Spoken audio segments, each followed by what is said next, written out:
আমাকে ভিলেন বানানো হলো, আমি ভোট কেন্দ্র দখলের জন্য গিয়েছি। কিন্তু নির্বাচন শেষ হয়ে গেছে, তার মানে সবকিছু চুকিয়ে গেছে, ব্যাপারটা তা না।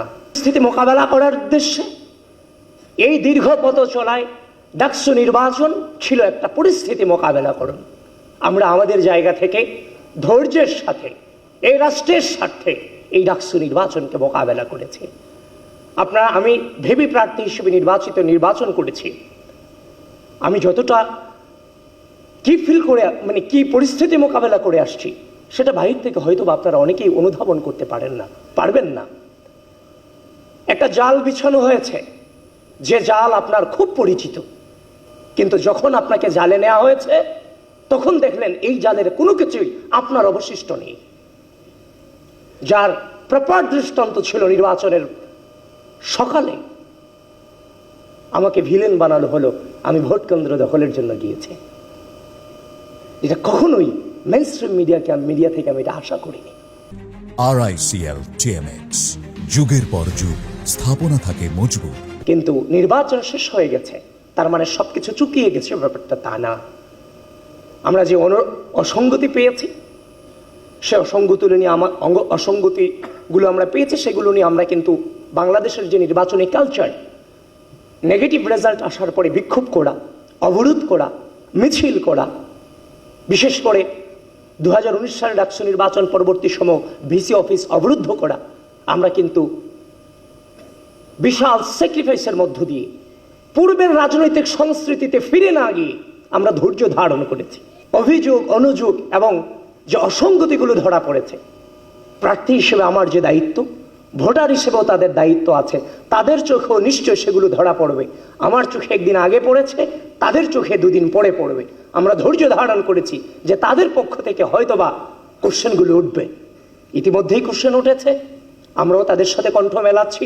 খুব দ্রুতই এই নির্বাচন সংক্রান্ত বিষয়ে আমরা আমাদের অবস্থান ক্লিয়ার করব। সুতরাং পরাজিত বলতে কোনো ওয়ার্ড আমাদের কাছে নেই, কারণ সবকিছু চুকিয়ে যায়নি, অনেক কিছুই বাকি আছে। আর আমাদের জীবনে আলটিমেটলি জয় পরাজয় বলতে কোনো ডেস্টিনেশন নেই। আমরা পরিস্থিতি মোকাবেলা করার জন্য বড় হয়েছি। এবার অনুতাপ হবে কিনা যে বিশ্ববিদ্যালয়ের শিক্ষার্থীদের, দেখেন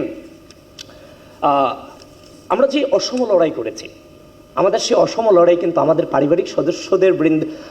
পারিবারিক সদস্যরা তারাও কিন্তু একটা সময় বিরক্ত হয়েছে। তো সুতরাং হচ্ছে যে আমাদের কাজের মধ্য দিয়ে কে উপভোগ করবে, কে বিরক্ত হবে, সেটার দিক কোনো মানুষের আলটিমেটলি হচ্ছে যে খুব সাময়িক মানুষ আনন্দ পাবে কিংবা আমাকে প্রশংসা করবে, এই চিন্তা করে আমরা কাজ করি না। আমরা চিন্তা করি পরিস্থিতি আমাদের কাছ থেকে কি চায়, সেটা নির্ভর করে আমরা সামনে এগিয়ে যাই। সুতরাং এতকাল পর্যন্ত এই বিশ্ববিদ্যালয়ের মাটিতে ভালো কাজ প্রতিষ্ঠিত করার কিংবা শিক্ষাঙ্গনকে প্রপারলি শিক্ষা প্রতিষ্ঠানে রূপান্তরিত করার পরিবেশ ছিল না। সেটা পরিবেশ ফিরিয়ে আনবার জন্য হাসিনার পতন প্রয়োজন ছিল। আমরা দীর্ঘ সংগ্রাম লড়াইয়ের মধ্য দিয়ে ফ্যাসিস্ট হাসিনাকে সম্মিলিতভাবে এই রাষ্ট্র থেকে উৎখাত করতে পেরেছি। এই দীর্ঘ সময় ধরে দেখেন আমরা রাজপথে ছিলাম। 5 আগস্ট পূর্ববর্তী সময়ে সাধারণ শিক্ষার্থীদের সাথে আমরা মিশতে পারিনি ফ্যাসিস্ট হাসিনার কারণে, এবং 5 আগস্ট পরবর্তী সময়ে একটা অদৃশ্য শক্তি রাজনীতির বিরুদ্ধে রাজনীতি করে আমাদেরকে সাধারণ শিক্ষার্থীদের কাছ থেকে দূরে রাখার অপচেষ্টা চালিয়েছিল। সেটার জন্য পারিনি। কিন্তু এই ডাকসু নির্বাচনের মধ্য দিয়ে আপনারা দেখেছেন যে সাধারণ শিক্ষার্থীদের বেশে সবগুলো ক্যাম্পাসে কারা আধিপত্য বিস্তার করেছে।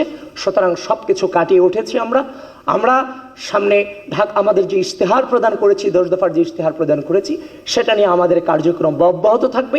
হাসিনার পতনের প্রয়োজন ছিল, সেখানে আমাদের প্রকাশ্য ভূমিকা ছিল দীর্ঘ সময় ধরে। সামনে প্রপার শিক্ষাঙ্গন গড়ে তোলবার জন্য আমরা 10 দফা ইশতেহার দিয়েছি। জয় পরাজয় কোনো ফ্যাক্টর নয়। সেই 10 দফা বাস্তবায়ন করবার জন্য আমাদের কাজ চলমান থাকবে। সাধারণ শিক্ষার্থীদের পাশে আমাদের অবস্থান দৃঢ় থাকবে।